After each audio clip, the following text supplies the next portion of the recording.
I'm Joe Elmore, President and CEO of Charleston Animal Society, and I hope that you and your loved ones are safe and healthy during this ongoing national emergency. As I mentioned last week during my COVID-19 message, Charleston Animal Society has been on the front lines rescuing our community's animals and helping families take care of their animals, and we've also been helping other organizations. While we continue to responsibly scale up our activities to where we were 2 months ago, we've been ahead of the curve in terms of ensuring a safe workplace and facilities for our supporters, our customers, and staff. You may have observed, as I have, over the past week or so, that a lot of our community's residents have ceased or diminished the use of personal protective equipment and social distancing, putting many businesses and venues highly susceptible for risk of exposure. This is not the case at Charleston Animal Society. When I say that we have been ahead of the curve, I mean that we implemented safety protocols in addition to what we practice every day.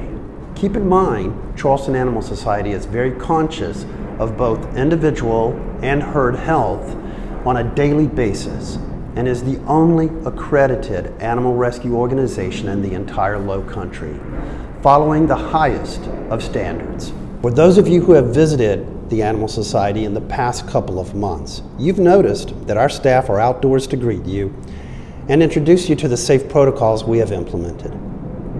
These may be providing for a reduced number of visitors in the Adoption and Animal Resource Center lobbies, or social distancing as we conduct adoption counseling, spay or neuter check-ins and pickups, or surrenders or food bank transactions.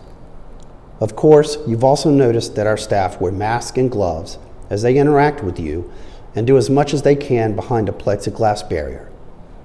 We've redirected our foster and heartworm treatments to the rear entrance of the shelter to reduce the amount of traffic flow at the main entrance.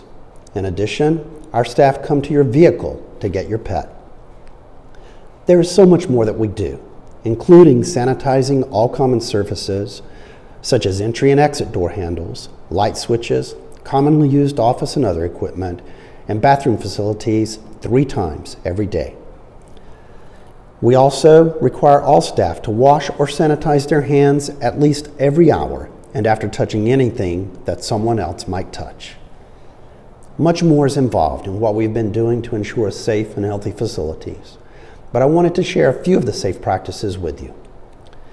It's important to note that we study guidelines from the CDC, OSHA, AVMA, Chamber of Commerce's One Region Reignite, the Governor's Office, and national bodies of research in animal care and control to determine the best practices for Charleston Animal Society. Lastly, we have suspended our volunteer support here at the Animal Care Campus until it is safe to accommodate that many people. We can hardly wait to bring our volunteers back into the operation on campus. In the meantime, we have an army of volunteer foster families who have been caring for hundreds of vulnerable animals. You know, our volunteers are wonderful, contributing over 1 million hours each year. Again, we do all of these things to ensure the safety of you and the animals in our care.